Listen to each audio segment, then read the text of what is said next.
అంతర్జాతీయ స్థాయిలో కూడా తీసుకురావాలని వాళ్ళని మనస్ఫూర్తిగా వాళ్ళని ఈ రకంగా ప్రోత్సహించడం, అలాగే నా దీవెనలకు వాళ్ళకి అందిస్తూ ఇది కేవలం ఒక భవనం కాదు, హిందూపురం యువత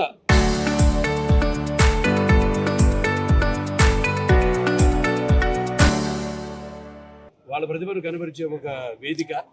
అలాగే వాళ్ళ కళలకు పునాది, అలాగే భవిష్యత్ క్రీడాకారులకు ఒక శిక్షణ కేంద్రం ఈ యొక్క ఇండోర్ స్టేడియం. అంటే ఈ సందర్భంగా మరి ప్రస్తుత ప్రపంచంలో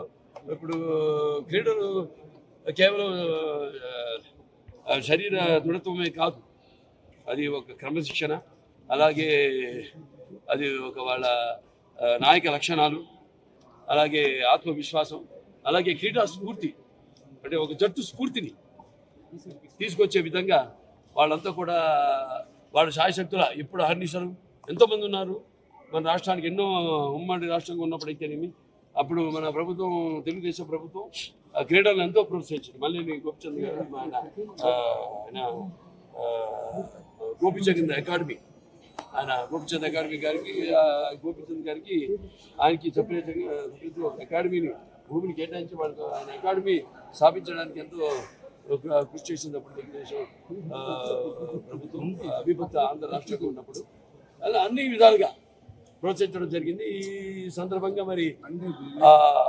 నాన్నగారు ఇక్కడి నుంచి 3 సార్లు ఎమ్మెల్యేగా ఎన్నికైన